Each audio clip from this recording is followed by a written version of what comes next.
This is a tutorial for additional practice question 3. The question asks, both the x-axis and the line x plus y equals to negative 7 are tangents to the parabola y equals to ax squared plus 3x plus b.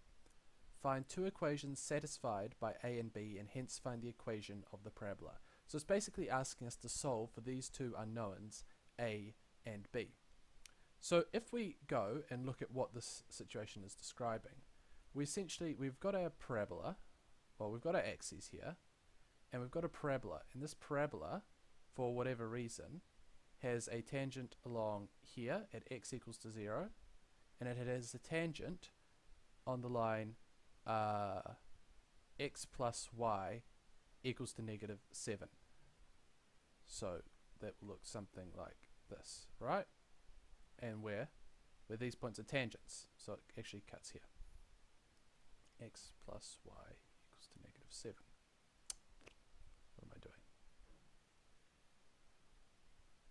X plus y equals to negative 7.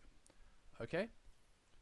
So, and this is y equals to ax squared plus 3x plus b.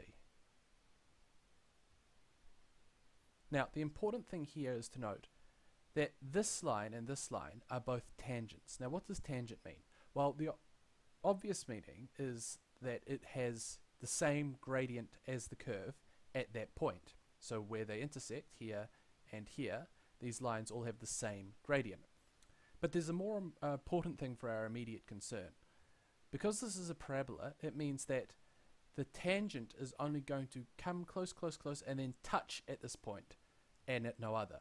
So that means that my equations, sorry, this is the line y equals to 0, not x equals to 0.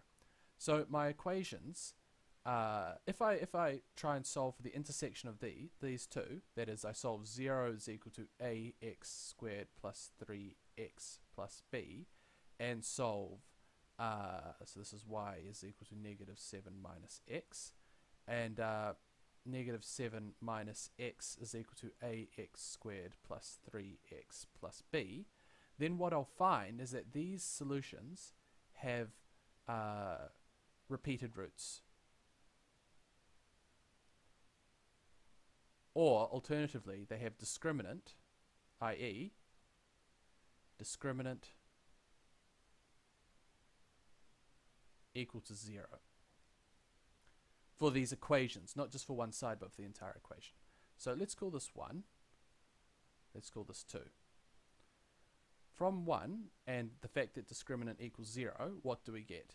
Well, that means that our b squared, so 9, or 3 squared, minus 4a, and then the constant term, b, has to equal to 0. So this can be equation 3.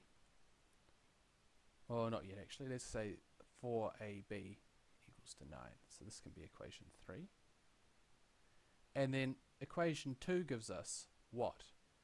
This tells us that, so let me rearrange that. This is 0 is equal to ax squared plus 4x plus b plus 7.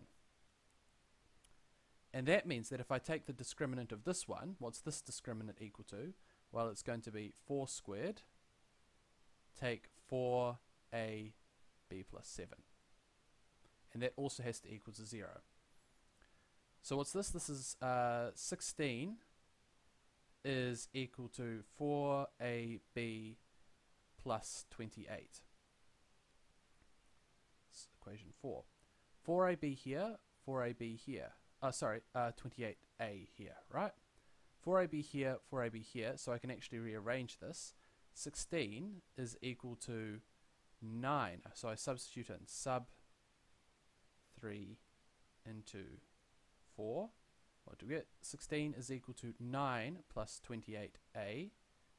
28a equals to 7a is equal to 1 over 4. So that's good. Let's move down a bit. So we've just managed to get that a equals to 1 over 4. So sub a equals to 1 over 4 into equation 3.